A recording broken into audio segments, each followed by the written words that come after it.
저는 올해로 35이 된 애엄마입니다. 사랑하는 남편과 예쁜 딸아이, 그리고 이제 고등학생이 된 막내 동생과 함께 내 식구가 알콩달콩 살고 있어요. 그런데 사실 제게는 두 가지 비밀이 있습니다. 아니, 비밀이 있었습니다. 불과 얼마 전까지만 해도 꼭꼭 숨기고 살아야 한다고 생각했던 저의 개인 사정들이에요. 첫 번째는 지금의 남편과 제가 재혼으로 맺어진 관계라는 것입니다. 제 인생의 첫 결혼은 불과 20대 중반이라는 어린 나이에 이뤄졌어요.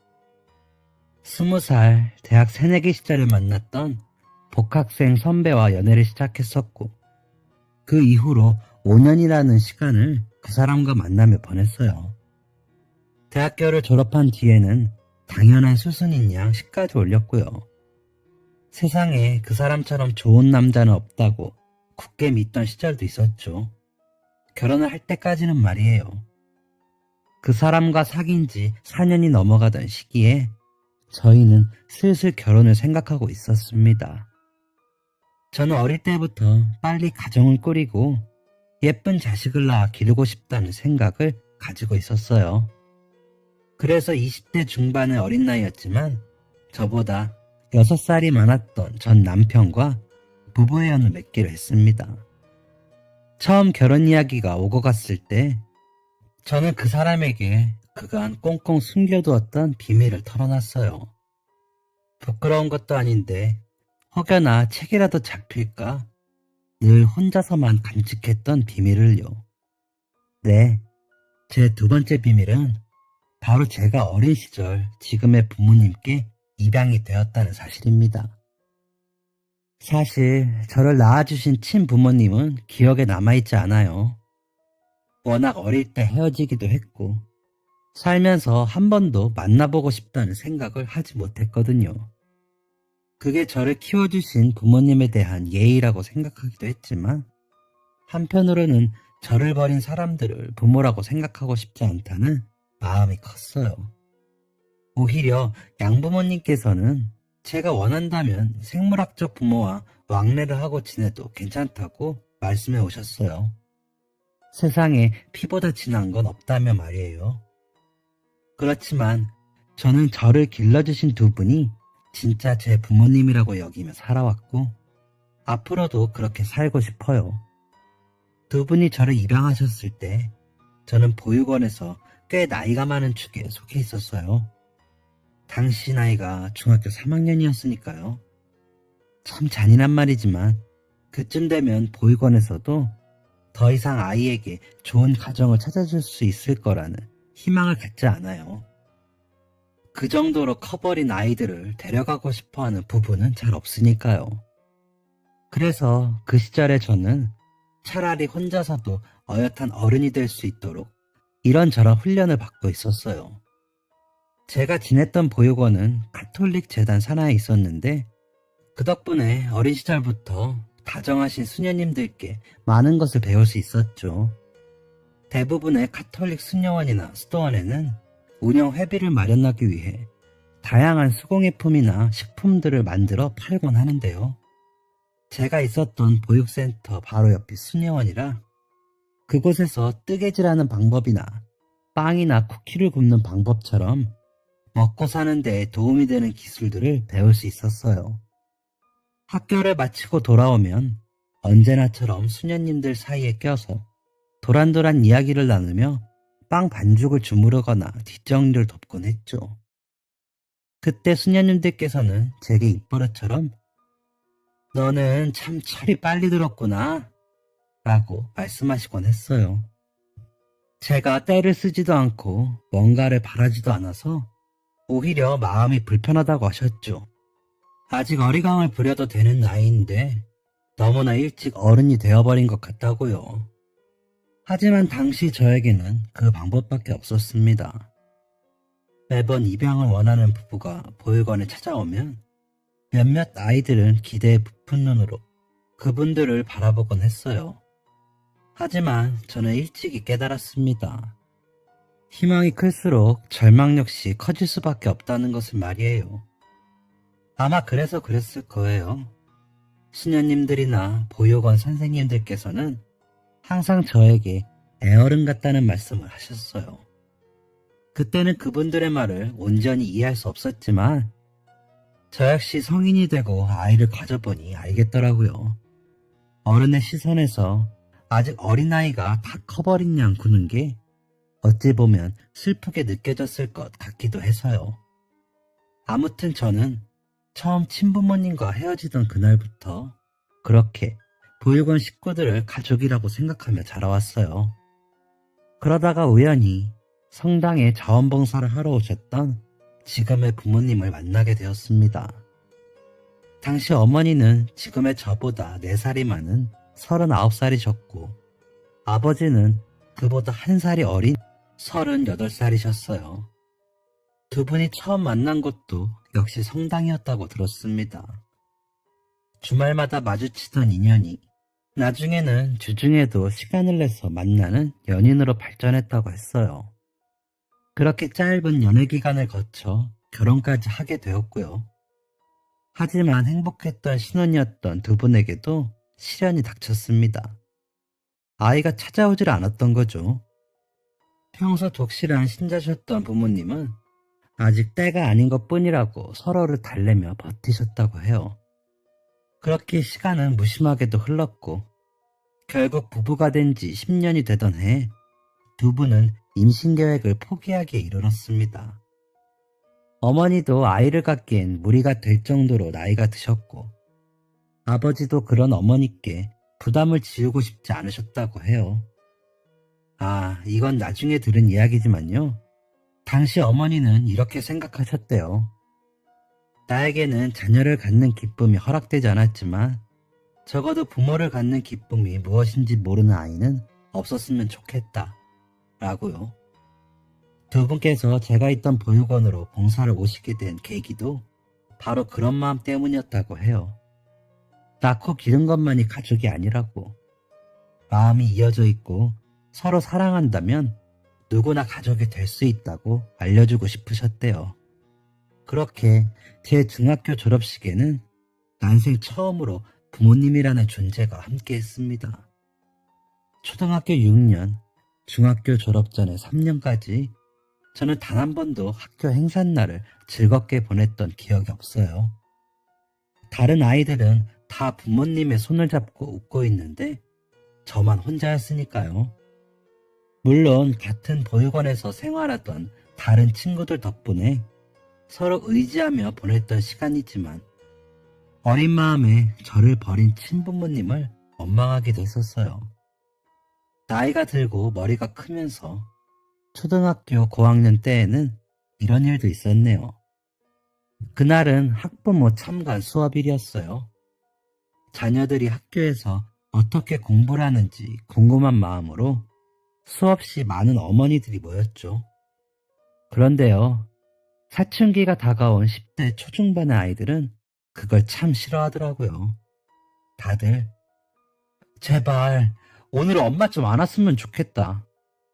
우리 엄마가 나한테 신경 좀 그만 썼으면 좋겠다. 하며 투덜댔던 걸 보면 알 수 있었죠.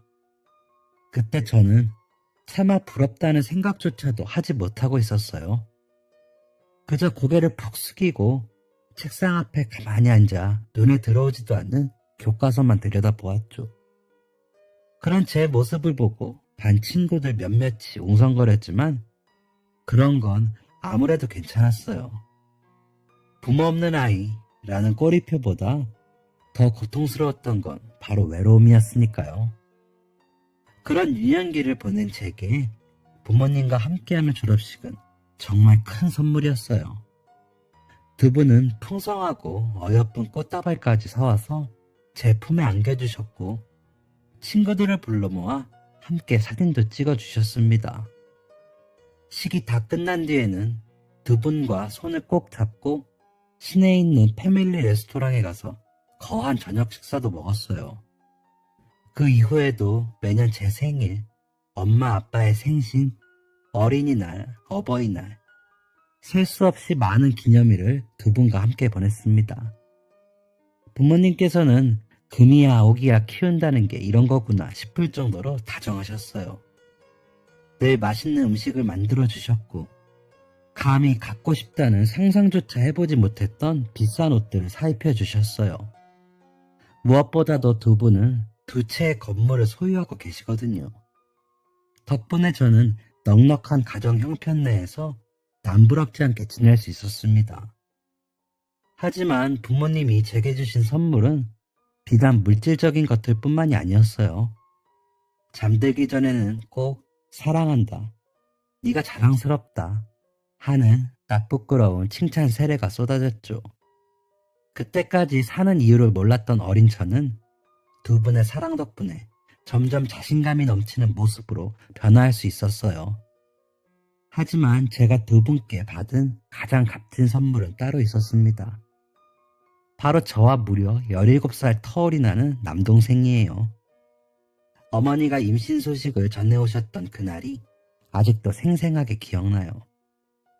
아버지는 감격에 벅차 그저 눈물만 흘리셨고, 어머니는 그 와중에도 제 눈치를 살피셨어요. 혹시 입양되어 온 제가 소외감이나 서운함을 느낄까 걱정이 되셨던 거겠죠. 하지만 어머니의 예상과는 달리 저 역시도 제게 남동생이 생긴다는 소식이 무척 기뻤어요. 그날은요, 제가 아주 큰 다짐을 했던 날이었습니다. 두 분이 제게 베풀어 주신 애정을 이제는 제가 그 아이에게 나눠줘야겠다는 다짐이었죠. 그 이후로도 저는 그 다짐을 잊어본 적이 없습니다. 나이 터울이 많이 나는 동생은 저에게 보배와도 같았어요. 부모님이 바쁘신 날에는 제가 직접 분유를 타서 밥을 먹였고, 등을 두드려 트림도 시켰죠. 기저귀를 갈아주는 건 예산일이었고, 학교에서 돌아오면 동생과 놀아주는 것이 삶의 낙이었어요. 사실 대부분의 사람들이 저와 같은 상황을 두고 어떻게 생각하는지 잘 알고 있습니다. 아무래도 친자식이 태어나고 나면 입양하는 뒷전이 될 거라는 인식이 강하니까요. 물론 제게 세상의 모든 입양아를 대표할 자격이 있는 건 아니지만 적어도 저희 가족에게는 그런 일이 일어나지 않았어요. 부모님은 동생이 태어나기 전과 후 모두 저를 친딸처럼 아껴주셨습니다. 무언가 잘못해서 혼이 날 때도 애정어린 훈계를 들을지언정 그 흔한 사랑의 매 한 번 맞아본 적이 없을 정도로요.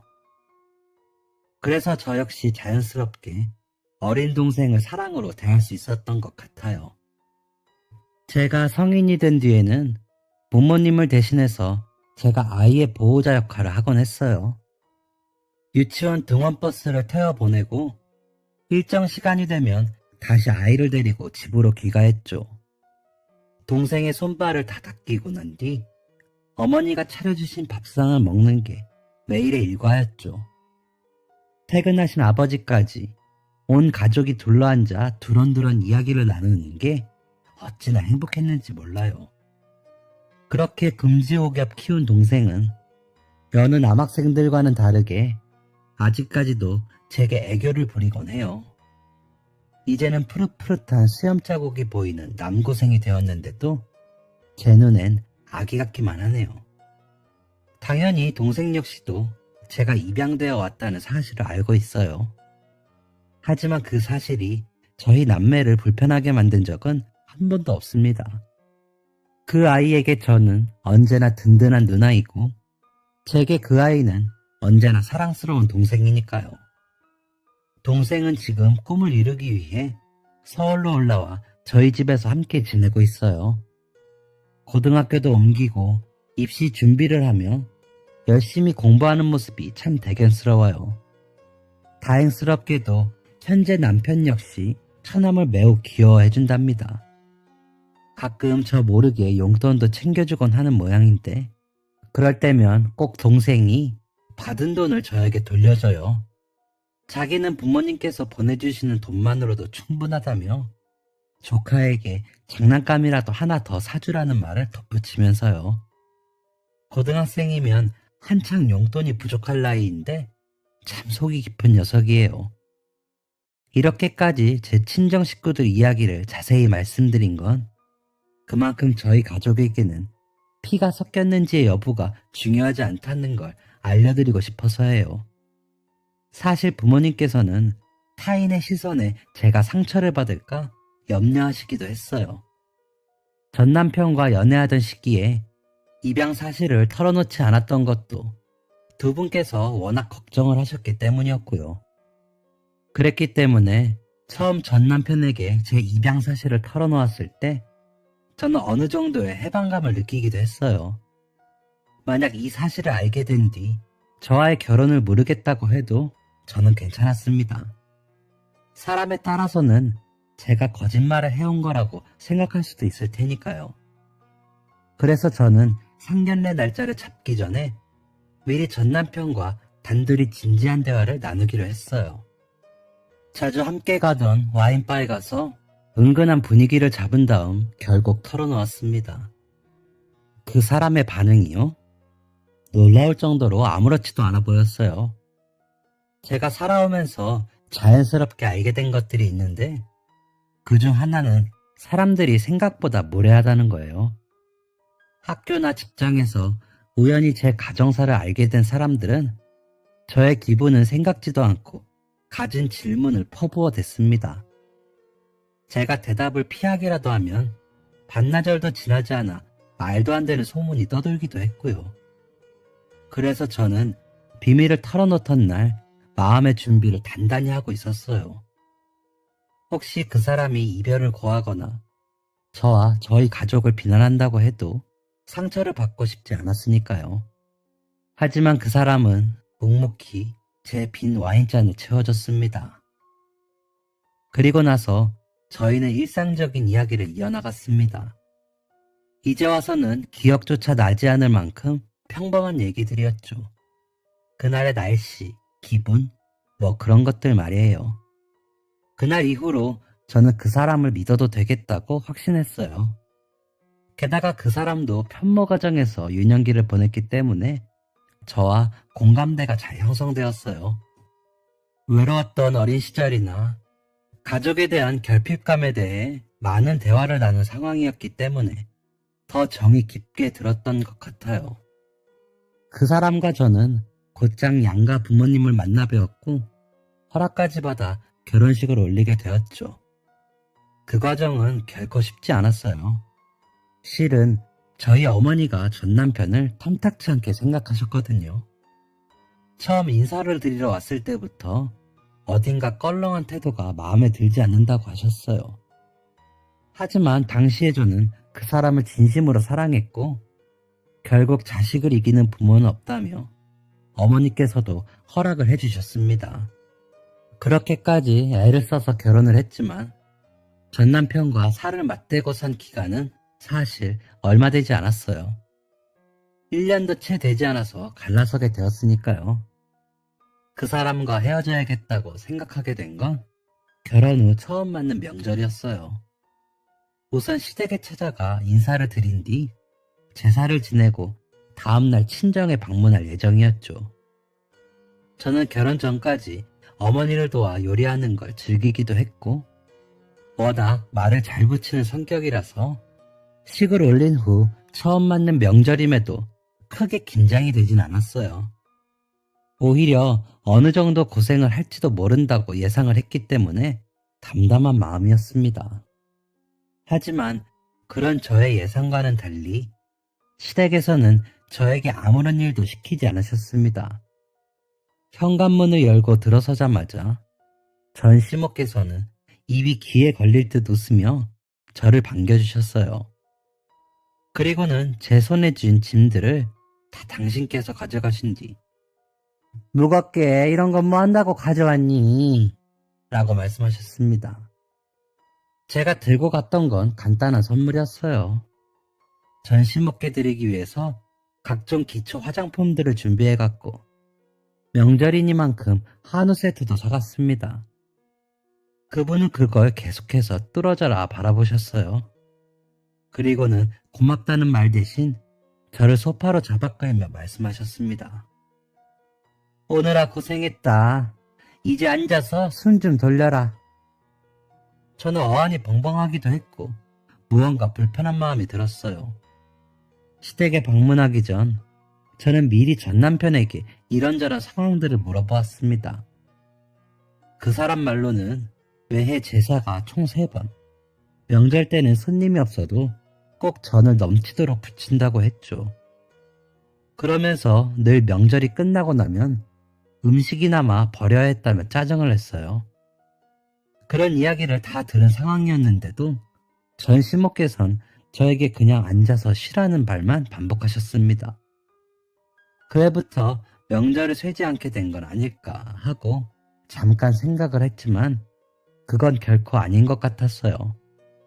주방에서는 고소한 기름 냄새가 솔솔 풍겨오고 있었고 전 시모의 옷에도 밀가루며 날계란 같은 것들이 묻어 있었으니까요. 게다가 전 남편에게는 누나가 한 분 있었는데요. 그때는 그분이 결혼을 하지 않은 상황이어서 시댁에서 지내고 계셨어요. 전 시모는 오히려 따님을 닥달하며 음식을 만들도록 시키셨습니다. 그 묘하게 불편했던 분위기가 아직도 생생하게 기억나요. 전 남편의 누나, 그러니까 저의 전 시누이는 잔뜩 짜증을 내며 툴툴거리고 있었고 전 시모는 제가 불안할 정도로 저를 과보호하셨어요. 전 남편은 그런 모든 상황이 마치 보이지 않는 양 굴었고요. 부엌에서는 계속해서 딸그락거리는 소리, 한숨소리, 짜증 섞인 중얼거림이 들려왔지만 전 남편과 전 시모는 신경조차 쓰지 않았어요. 전 시모는 제 옆에 딱 붙어 앉아서는 연신 질문을 퍼부으셨죠.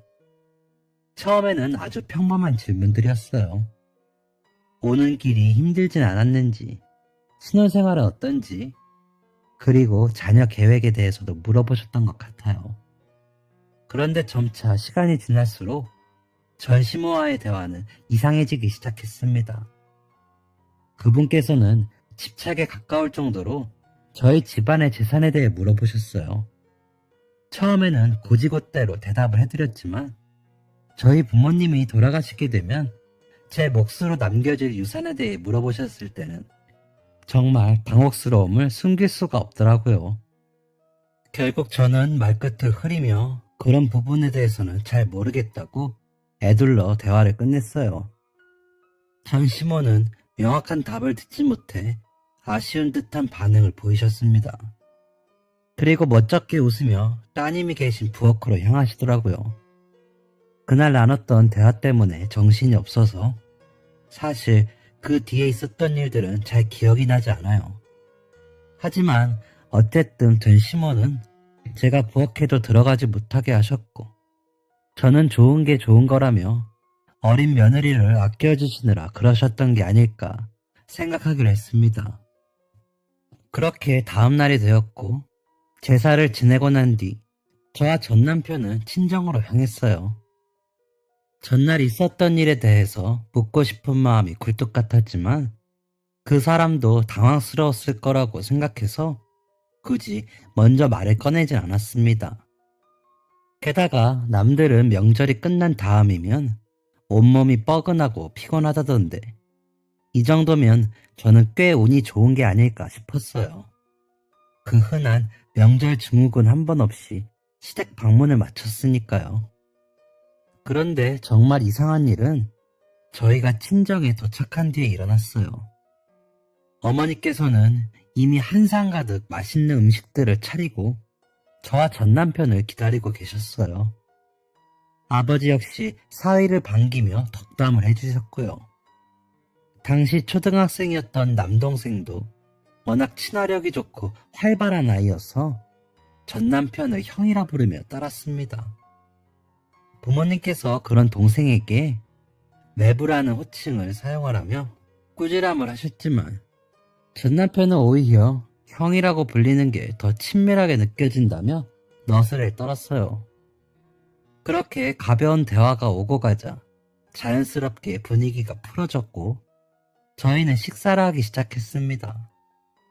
앞서서 말씀드렸듯이 저희 친정은 성당을 다녀서 음주를 즐기는 편은 아니에요. 그런데 그날만큼은 아버지도 사위와 한잔을 하고 싶으셨는지 식사 중 반주도 하시며 화기애애한 분위기가 이어졌어요. 전 남편도 웬일인지 서글서글하게 두 분을 대했기 때문에 전날 일에 대해서는 거의 잊어가던 참이었습니다. 식사 시간이 끝나고 어머니께서 과일을 깎아주셨기 때문에 부모님과 저 그리고 전 남편과 동생은 다 함께 둘러앉아 후식을 먹고 있었어요. 그때 전 남편이 이런 말을 하더군요. 예진이랑 현우는 남매인데도 별로 닮지가 않은 것 같아요. 순간 분위기가 차갑게 가라앉았어요. 이미 결혼 전에 제가 입양하라는 사실을 이야기했고 그 이후에 남동생이 태어났다고까지 알려줬는데 왜 이런 질문을 하는 걸까 싶었죠. 어딘가 쎄한 기분이 들었고 부모님은 물론 남동생의 표정 역시 딱딱하게 굳어졌습니다. 그때까지만 해도 저는 그 사람이 잠깐 착각을 해서 그런 질문을 한 거라고 생각했어요. 그래서 정적을 깨고 제가 먼저 입을 열었습니다. 아닌데 자세히 봐봐. 그래도 꽤 닮았어. 분위기를 풀기 위해 가볍게 톡 던진 말이었죠. 그런데도 전 남편은 연신 고개를 갸웃거렸습니다. 아니야. 현우는 장인어른이랑 장모님처럼 쌍꺼풀이 진하잖아. 그런데 당신은 쌍꺼풀도 없고 눈동자 색깔도 좀 더 연해. 신기하네. 이렇게 다르게 생긴 남매는 처음 봐. 저는 속사포처럼 쏟아지는 말을 막으려고 전 남편의 옆구리를 몰래 찌르며 눈치를 주었습니다. 하지만 그 사람은 뭐가 잘못됐는지도 모르겠다는 듯 굴었어요. 결국 참다 못한 아버지가 굳은 얼굴로 말씀하셨습니다. 가족이라고 꼭 겉모습이 비슷해야 하는 건 아니지 않나. 자네도 사정을 다 알고 있다고 들었는데 이제 불편한 이야기는 그만해줬으면 싶네. 그 말을 들은 전 남편의 얼굴이 똑똑히 기억나요. 정말 아무것도 모른다는 듯한 순진무구한 표정이었습니다. 그 사람은 오히려 이 상황이 이해가 되지 않는다는 듯 의아해했어요. 참다 못한 저는 과일을 다 집어먹지도 못한 채 자리에서 일어나야 했죠. 무거운 분위기 속에서 억지로 밝은 목소리를 내며 부모님과 동생에게 인사를 건넸어요. 그리고 아직도 어리둥절해하는 전 남편을 끌고 현관문을 나섰습니다. 집 밖으로 나오자 그 사람이 저에게 묻더군요. 내가 뭐 실수한 거라도 있어? 나는 그냥... 그쯤 되니 저도 더 이상 참고 있기가 힘들었어요. 그래서 저도 모르게 쏘아붙이듯 대답했습니다. 난 한 번도 내가 입양됐다는 사실이 부끄러웠던 적 없어. 그래서 당신이 도대체 왜 이렇게 구는지 모르겠다. 도대체 아까 그런 말 한 이유가 뭐야? 그러자 그 사람의 얼굴이 순식간에 빨갛게 달아올랐어요. 저는 그제서야 그 사람이 저희 가족의 사정을 기억해낸 거라고 생각했습니다. 그리고 사과의 말을 기다렸어요. 하지만 그 사람이 이어서 내뱉은 말은 가히 충격적이었습니다. 입양? 당신 입양됐어? 그걸 왜 지금 말해? 나중에 안 사실이었지만 제가 입양 사실을 고백했던 날 그 사람은 많이 취해 있었다고 하더라고요. 평소 술을 아무리 마셔도 표정 변화 하나 없던 사람이라 저는 미처 그 사실을 몰랐고요. 편한 분위기 속에서 집안 사정을 잘 털어놨다고 생각했던 건 저만의 착각이었습니다. 전 남편은 제가 했던 말을 전혀 기억하지 못했고 결국 저만 입양 사실을 숨긴 꼴이 됐어요. 이후 전 남편의 태도는 급속도로 냉랭해졌습니다. 그날 집으로 돌아가는 길 내내 그 사람은 저에게 말 한마디를 걸지 않았어요. 게다가 그날부터 그 사람은 저와 각방을 쓰고 싶어 했어요. 마치 제가 사기 결혼이라도 한 것처럼 구는 모습에 저 역시 화가 났습니다.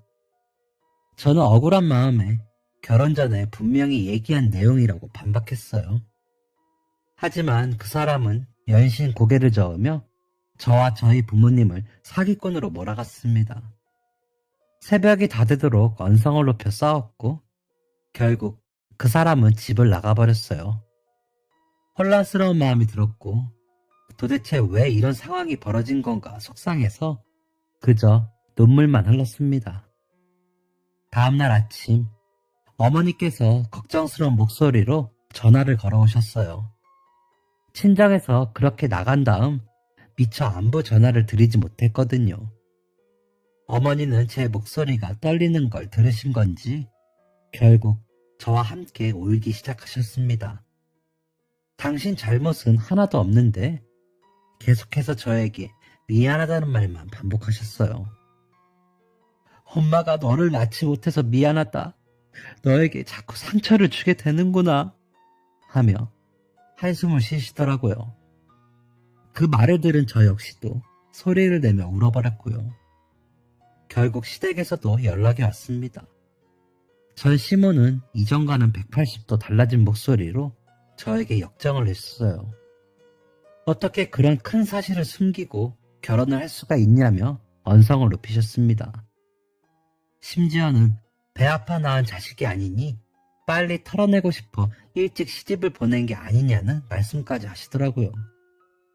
그쯤 되자 제 마음속에서도 이제 그 사람과의 인연을 정리해야겠다는 생각이 들었어요. 저와 그 사람은 결국 1년도 채 되지 않아 갈라서게 되었습니다. 신혼집은 제 명의였기 때문에 전 남편은 자기 집만 빼서 나가버리더라고요. 그리곤 일주일이 넘는 시간 동안 연락이 두절되었습니다. 피가 마르는 것 같았어요. 이 사람이 도대체 무슨 생각인지, 앞으로 제가 어떻게 대처를 해야 할지 하나도 알 수가 없었습니다. 그러다가 그 사람이 집을 나간 지 일주일째 되는 날, 저는 한 통의 문자 메시지를 받았어요. 전 남편으로부터 온 메시지였고, 저와 저희 부모님을 사기죄로 고소하겠다는 내용을 담고 있었습니다. 저는 합의 이혼을 할 생각이었는데, 그쪽에서는 제가 거짓말을 쳤다며 소송을 걸고 싶어 하더라고요. 때문에 저는 변호사까지 선임을 해서 법정 공방을 벌여야 했습니다. 법적으로는 사기 사실을 알게 된 지 6개월 이내에 소송을 걸면 혼인 취소는 물론 위자료까지 물어줘야 한다고 하더라고요. 하지만 그 사람과 결혼 전에 나눴던 대화 내용과 각종 자료들로 사유를 들어 결국 위자료를 배상할 필요는 없게 되었어요. 제 잘못이 아니었으니 당연히 혼인 취소도 되지 않았고 결국 제게는 이혼 경력이 따라붙게 되었습니다. 그런 일을 겪고 나니 심적으로 버티기가 힘들더라고요. 다시는 사람을 믿지 못할 것 같았고 새로운 사랑도 시작할 수 없겠다는 생각이 들었어요. 술 없이는 잠깐의 수면도 취할 수 없던 날들이 이어졌습니다. 결국 직장을 그만둔 것은 물론 몸까지 망가지게 되었고 그런 저를 보다 못한 어머니의 애원으로 신혼집이었던 아파트를 처분하고 본가에 들어가서 살게 되었어요. 그나마도 방에 틀어박혀 끼니도 거르고 매일 울기만 했어요. 지금 생각하면 부모님께 큰 불효를 저지른 셈이죠. 하염없이 망가져가는 딸을 보면서 두 분이 얼마나 속상하셨을지 생각하면 죄송스러운 마음에 눈앞이 아찔해지는 것 같아요. 하지만 가족들의 변함없는 사랑과 노력으로 결국 저는 그 아픔을 극복할 수 있었어요. 꽤 오랜 시간이 걸렸지만 마음의 상처는 점차 아물었고 저는 본가 근처에 다시 일자리를 구해 평범한 일상을 회복하기 위해 노력했습니다. 주말이면 가족들과 다 함께 성당을 찾기도 했죠. 신앙심 덕분인지 그간 불안정했던 마음이 조금씩 나아지더라고요. 그리고 정말 감사하게도 저는 마음의 안정을 위해 찾았던 성당에서 새로운 인연을 만날 수 있었습니다. 바로 지금 저와 살고 있는 인생의 동반자, 현 남편이에요.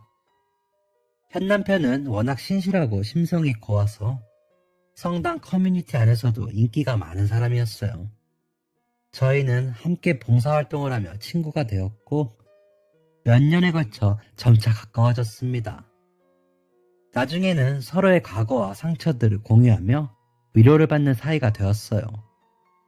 그리고 결국 연인으로 발전하였고 결혼까지 하게 되었습니다. 지금의 남편은 제가 이혼을 했었다거나 입양하라는 사실로 저를 판단하지 않았어요. 시부모님께서도 처음에는 다소 불편해하셨지만 이제는 저를 아껴주시고 늘 응원해주시는 든든한 가족이 되었죠. 그렇게 다시 신혼생활이 시작되었고 재혼을 한 지 얼마 되지 않아 사랑스러운 딸아이도 가질 수 있었어요. 물론 마냥 행복한 일들만 이어졌던 건 아니에요. 저는 임신 중독증으로 인한 당뇨와 고혈압으로 꽤 오랜 동안 고생을 해야 했어요. 때문에 아이를 낳고 나서 직장에 복귀하는 게 힘들어졌죠. 투병을 하며 동시에 아이까지 돌봐야 하니 다시 마음이 힘들어지더라고요. 그런 저를 위해 저희 부모님께서는 가지고 계시던 건물 한 채를 제 명의로 바꿔주셨어요. 매번 신세만 지는 것 같아 죄송스러워 했더니 오히려 두 분께서는 그런 마음을 갖는 게 더 속상하다고 하시더라고요. 어떻게 부모 자식 사이에 신세를 진다는 말을 할 수 있냐며 다시는 그런 생각조차 하지 말라고 말씀해 주셨어요. 덕분에 지금은 제 명의의 건물에서 월세를 받으며 잘 지내고 있어요. 월세가 넉넉하게 나와서 아이를 키우는 데에도 부족함이 없습니다. 남편도 꾸준히 직장을 다니며 진급까지 성공적으로 해내서 사실은 형편이 꽤나 넉넉한 상황이에요. 너무나 감사한 일이죠. 그러던 어느 날이었어요. 딸아이를 데리고 잠깐 친정에 내려온 참이었죠. 아이를 재우고 어머니와 단둘이 차 한 잔을 마시고 있었는데 어머니께서 조심스럽게 말을 꺼내시더라고요. 전 남편에 대한 이야기였습니다. 실은 이혼 이야기가 나오기 전에 그 사람으로부터 연락이 왔었다고 해요. 어머니가 전화를 받으시자마자 그 사람은 예진이가 입양되었다는 게 사실입니까? 하며 따지듯 물었대요. 어머니는 맞다고 숨길 생각은 추워도 없었다고 대답하셨고요. 그러자 그 사람이 대뜸 이렇게 질문을 했대요. 그럼 예진이 몫에 유산은 없는 거나 마찬가지겠네요. 현우도 있고. 아무튼 예진이는 칠갑 외인이니까요. 그 말을 듣자마자 어머니는 뒤통수를 세게 맞은 것 같은 기분이 드셨다고 해요. 그리고 어떤 일이 있어도 그 사람과 저를 떼어놓아야겠다고 다짐하셨대요. 그래서 어머니는 그렇다고 저에게 재산을 물려줄 계획은 없다고 거짓말을 하셨습니다. 그 말을 들은 전 남편은 곧장 전 시모에게 그 사실을 전했고 그렇게 저는 사기 결혼이라는 명목으로 고소까지 당하게 된 거죠. 당시에는 제가 너무 힘들어 보여서 차마 말을 못하셨다고 어머니는 울먹이며 말씀하셨어요. 저희는 또다시 눈물바다가 되어 서로를 끌어안고 위로했고 그렇게 전 남편에 대한 기억은 서서히 사라지는 듯 했습니다. 얼마나 시간이 흘렀을까요? 하루는 부동산에서 연락이 왔어요. 제 소유의 건물 상가 한 곳이 마침 비어 있었는데 그 자리에 들어오고 싶어하는 사람이 있다고 하더라고요. 2평짜리 짜투리 가게라서 그간 세입자가 없었는데 참 다행이다 싶었어요. 그래서 부동산 측에 임대 의사가 있다고 말씀을 드렸고 얼마 뒤 예비 세입자분들을 만나기로 약속을 잡았습니다. 미리 전해들은 말로는 제 또래의 부부라고 하더라고요.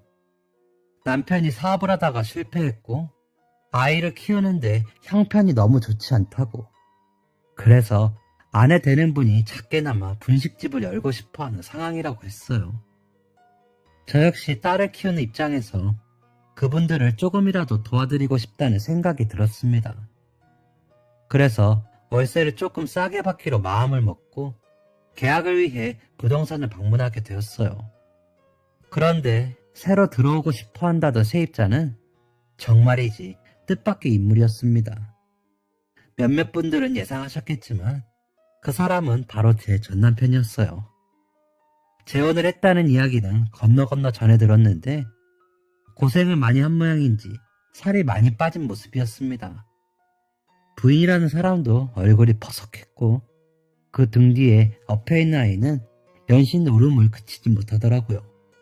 순간 딱하다는 마음이 들었습니다. 그 사람이 저에게 했던 짓들이 떠오르긴 했지만 그래도 사람으로서 연민의 감정이 생기더라고요.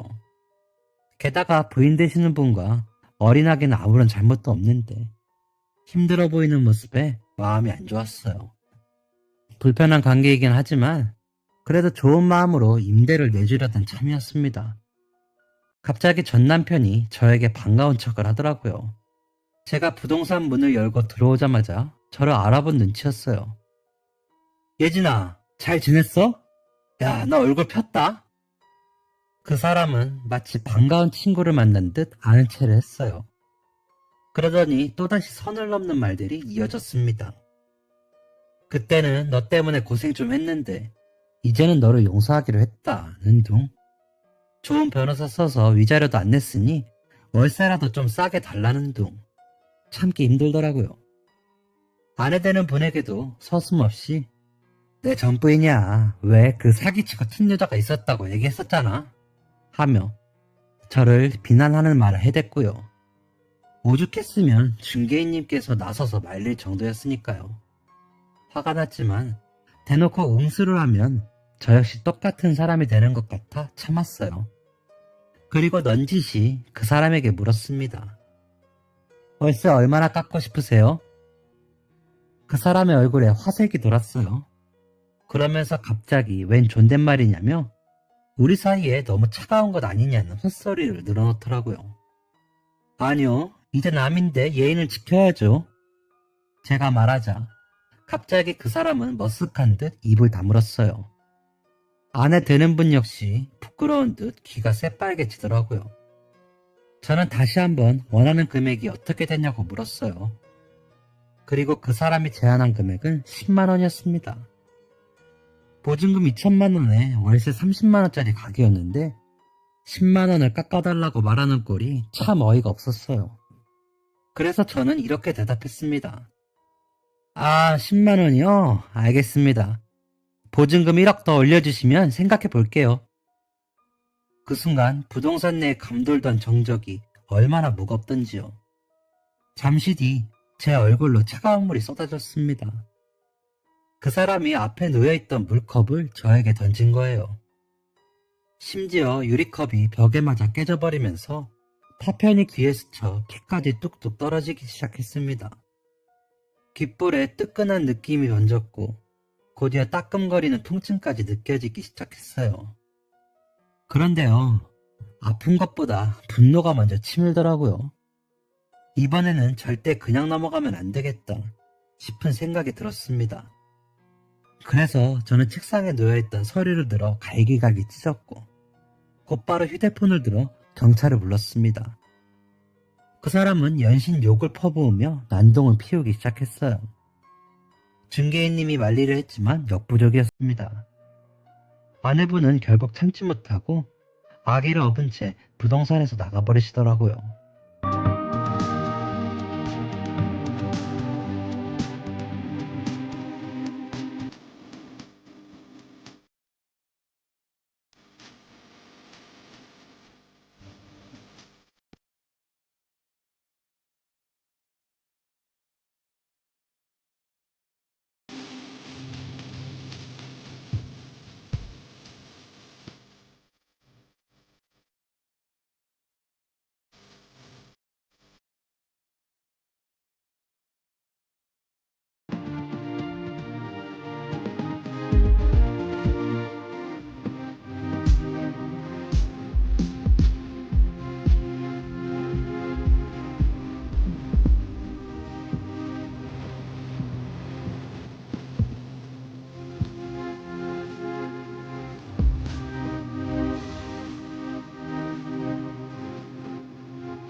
얼마 지나지 않아 경찰분들이 오셨어요. 그 사람은 마지막 발악이라도 하려는 건지 경찰이 온 뒤에도 계속해서 고래고래 소리를 질렀습니다. 결국 경찰분들은 그 사람을 연행해 갔고 저 역시도 찢어진 귀를 겨우 거지로 감싼 채 경찰서에 가서 진술서를 써야만 했죠. 책상 앞에 앉아서 어떤 일이 있었던 건지 쓰고 있는데 경찰분께서 그러시더라고요. 원하시면 폭행죄로 고소하실 수 있어요. 유리컵이 흉기로 적용되기 때문에 특수폭행죄가 성립되고요. 지금 현장 증인도 있는 상황이고 부동산 측에서 당시 CCTV 파일을 제공해 주시겠다고 해서 아마 어렵진 않으실 거예요. 혹시 그렇게 진행하고 싶으세요? 그 말을 듣는 순간 말로 형용하기 어려운 감정이 몰려왔어요. 한편으로는 기쁘기도 하고 한편으로는 슬픈 마음까지도 들더라고요. 한때나마 사랑했던 사람인데 왜 그때는 저렇게 못된 사람이라는 걸 몰랐을까 싶었어요. 저는 고소를 진행할 경우 어떻게 처리가 되는지 여쭤봤습니다. 폭행죄의 경우 순전히 피해자가 합의를 해주느냐에 따라 처벌이 달라진다고 하더군요. 때문에 합의금 역시 원하는 만큼 부를 수 있다고 그렇게 말씀을 하셨어요. 잠시 고민을 했지만 역시 그냥 넘어가면 안 될 것 같더라고요. 그래서 고소를 진행하기로 했어요. 어떤 식으로든 엮이고 싶지 않은 사람이지만 이렇게라도 되갚아줘야 속병이 나지 않을 것 같았거든요. 그래서 관련 서류를 곧장 작성하고 돌아왔습니다. 남편에게 이야기하니 잘했다고 하네요. 그러면서 그런 일을 겪을 때 자기가 옆에 있어주지 못해 미안하다고 말하더라고요. 참 착한 사람이에요. 분에 넘치게 고마운 사람이기도 하고요. 지금까지도 전 남편 쪽에서 연락이 오고 있습니다. 처음 며칠간은 일부러 연락을 피하기도 했어요.